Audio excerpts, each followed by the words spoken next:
भाभी, वो तो बस मुझे नींद नहीं आ रही थी।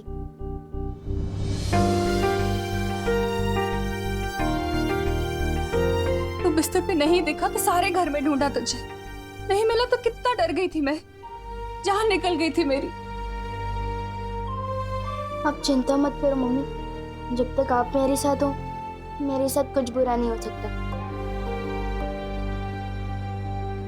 चल सोने चलते हैं।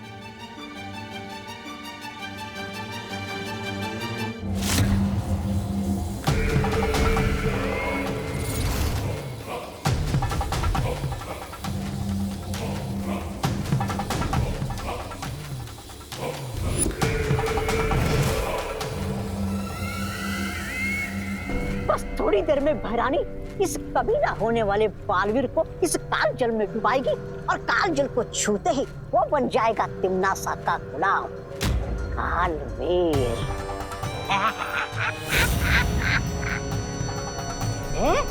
अरे ये कहते हैं मेरे दिमाग में एक जोरदार योजना आई है। कैसी योजना? कि अगर तिम्नासा के बजाय मैं फटाक से जाके विमान को काल जल में डुबा दूंगा तो मैं बन जाऊंगा इसका आका। तो भाई राजा, वैसे ये योजना आपके दिमाग में आनी चाहिए थी, लेकिन आएगी भी कैसे? उसके लिए दिमाग भी होना चाहिए ना।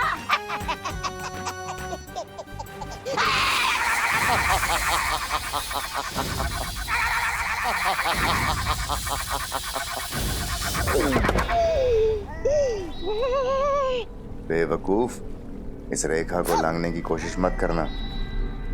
इस विधि को केवल वही अंजाम दे सकता है जिसके नियंत्रण में काल जल और काल आकाश हो, और वो नियंत्रण सिर्फ और सिर्फ तिम्नासा के पास है। माफी चाहता हूँ।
भैराजा, ओ अरे रे रे, माफी चाहता हूँ। काल लोग के कभी ना होने वाले भैराजा, आपका दिमाग है ना थोड़ा सुस्त है।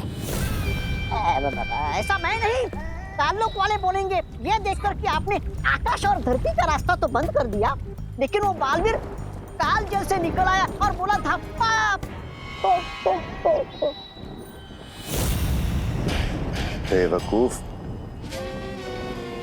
इस काल जल को अगर कोई छू भी लेगा तो पता है क्या होगा? क्या होगा?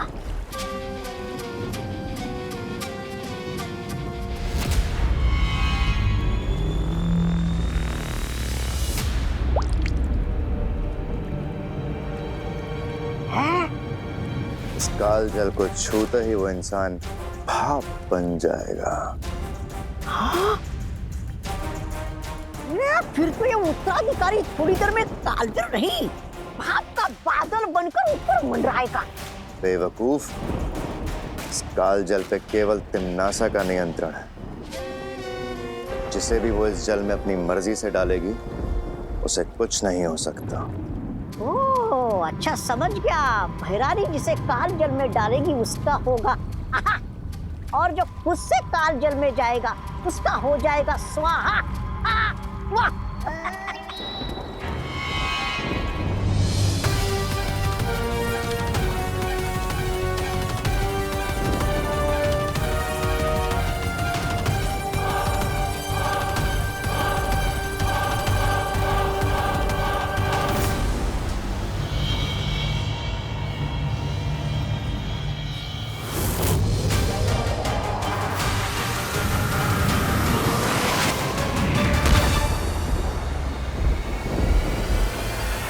दिल से बुलाया, बालवीर आया। काल लोग तो पहुंच गया, अब तुरंत ही विमान को लेकर यहां से निकलना होगा।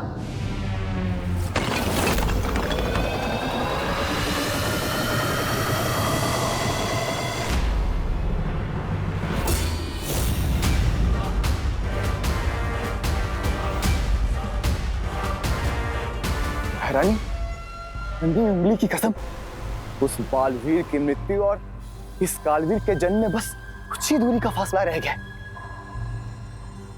अब किस बात का वो कर रही हैं आप? इंतजार। बालवीर आ चुका है।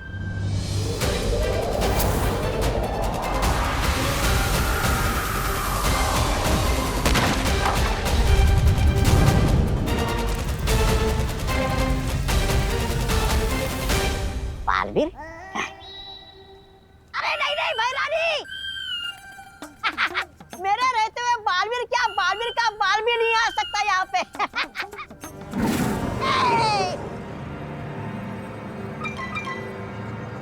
तिमनासा, चिंता मत करो, मैंने काल लोक के कोने कोने को मंत्रों से बांध दिया है।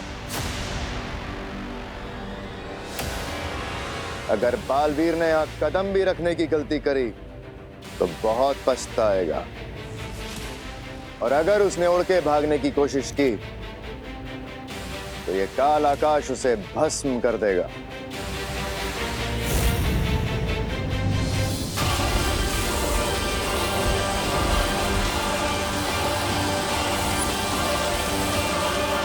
बालवीर की जो गिनती की सांसें बची हैं वो तुम्हारा काल स्नान पूरा करने तक उखड़ जाएंगी।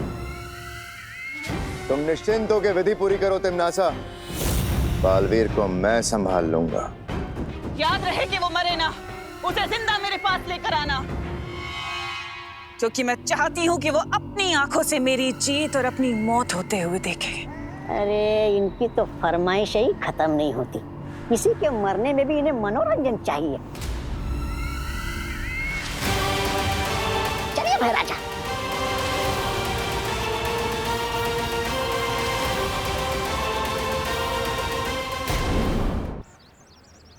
अरे छेड़ा, हाथ कैसा है? बस ठीक है काका। अरे बहुत खुश लग रहे हो, सारे के सारे दांत चमका रहे हो, एक दांत भी छोड़ा नहीं, क्या बात क्या है यार?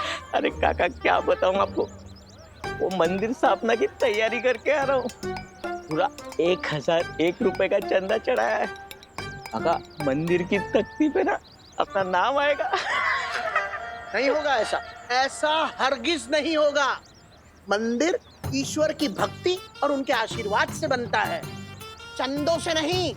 मैं अभी जाके कमेटी में बात करता हूँ और सबकी तख्ती में से नाम निकलवाता हूँ। नहीं काका, सुनो तो सुनो। छेड़ा, बरसों बाद भारत नगर में मंदिर बना है, मंदिर में लोगों का नहीं सिर्फ भगवान का नाम होगा, बस। काका बात सामड़ो।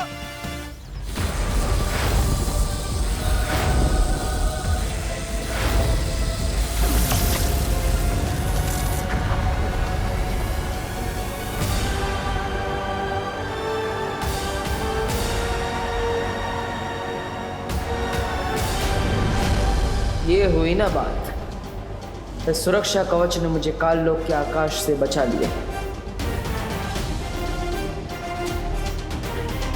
काल लोक की हवाओं में चारों तरफ बुरी शक्तियों का जाल बिछा होगा। अच्छी नियत से किया गया जादू बुरी नियत पर हमेशा हावी होता है माँ। मैं अपने चारों तरफ एक ऐसा सुरक्षा कवच बनाऊंगा जिसमें ना ही काल लोक की हवा होगी और ना ही काल लोक का आकाश। इस सुरक्षा कवच के लिए हर परी को अपनी शक्तियां बालवीर को देनी होंगी।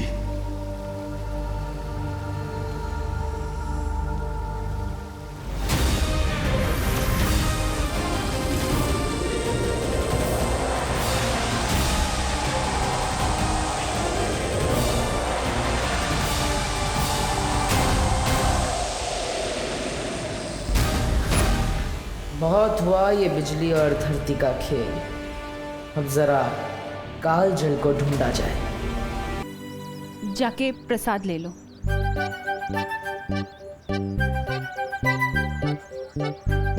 हाँ, मोती चूर के लड्डू। लड्डू देखते ही मेरा दिल खुशी के मारे धबड़ धबड़ करने लगता है। समझे कि नहीं समझे? पंडित जी, वैसे तो विवान हमेशा मेरी आंखों के सामने रहता है, लेकिन पता नहीं क्यों कुछ ठीक नहीं लग रहा। मन बहुत बेचैन है। मुझे ऐसा लग रहा है जैसे मेरे विवान पर कोई बहुत बड़ी मुश्किल आने वाली है। माँ का दिल ऐसा ही होता है बेटा। तुम बस भगवान से प्रार्थना करो, वही तुम्हारी बेचैनी को दूर कर सकते हैं। जी।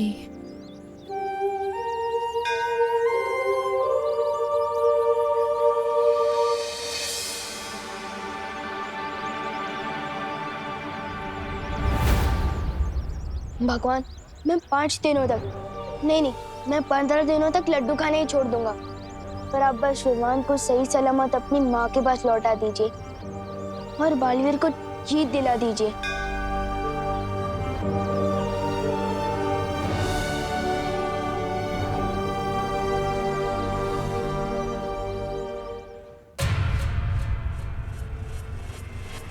रुको। इसी जगह से बालवीर मेरा बनाया हुआ सुरक्षा कवच भेद कर अंदर गया है। अरे वाह, फिर तो बधाई हो महाराजा। आपके बनाए हुए धरती आकाश वाले चक्रव्यूह में फंसकर बालवीर की हड्डियों का तो दंत मंजन बन गया होगा। बालवीर छाप दंत मंजन, वाह।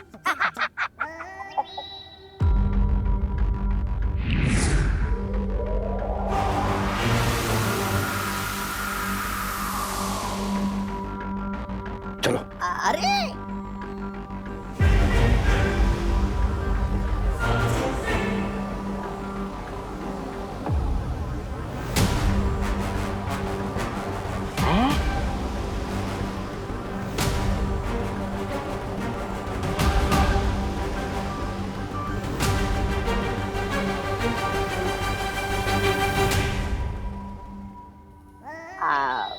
आपको देख के लग तो रहा है महाराजा कि आप कुछ सोच रहे हैं, पर बिना दिमाग के सोचने में दिक्कत नहीं होती महाराजा। ऐसा मैं नहीं, कानलोक वाले बोल रहे बाहर। चुप बेवकूफ। मुझे यहाँ से गलत संकेत मिल रहे हैं। बालवीर अभी भी सही सलामत है और यहीं आसपास है। क्या आपके बनाए हुए चक्रव्यूह में चूहा पकड़ में नहीं आ सकता? बालवीर क्या खाक आएगा? ऐसा मैं नहीं बोल रहा हूँ, कानलोक वाले बोलेंगे जब उन्हें पता चलेगा कि ये। जब पतंगे की मौत आती है ना, वो खुद ब खुद उड़ के दिए की तरफ जाता है। बालवीर भी यही कर रहा है। वो जरूर कालजल के पास गया होगा। चलो। अरे भैरानी विजय हो। अन्नी उंगली की कसम, हैरानी की जय जयकार केवल काललोक में नहीं, पूरे ब्रह्मांड में गूंजेगी। पूरे ब्रह्मांड में भैरानी की जय, भैरानी की जय।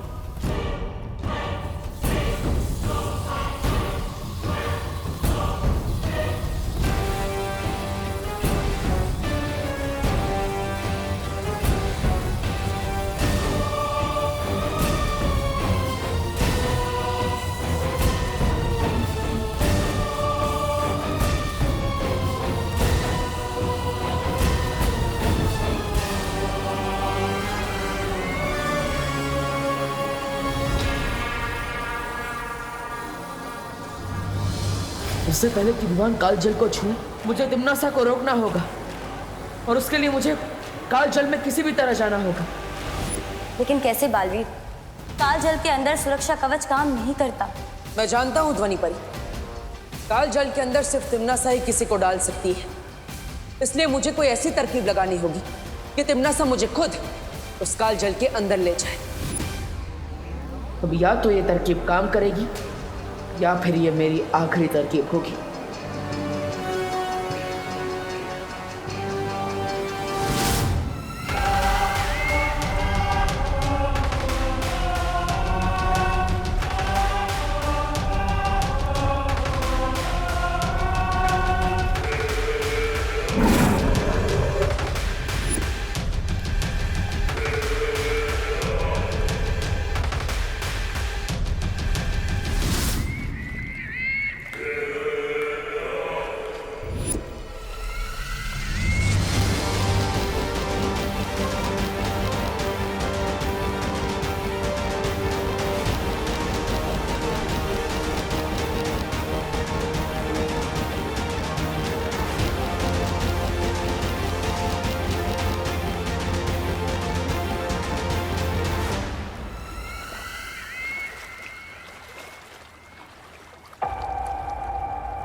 अब समय है इस तरकीब के अंतिम पड़ाव को पार करने का।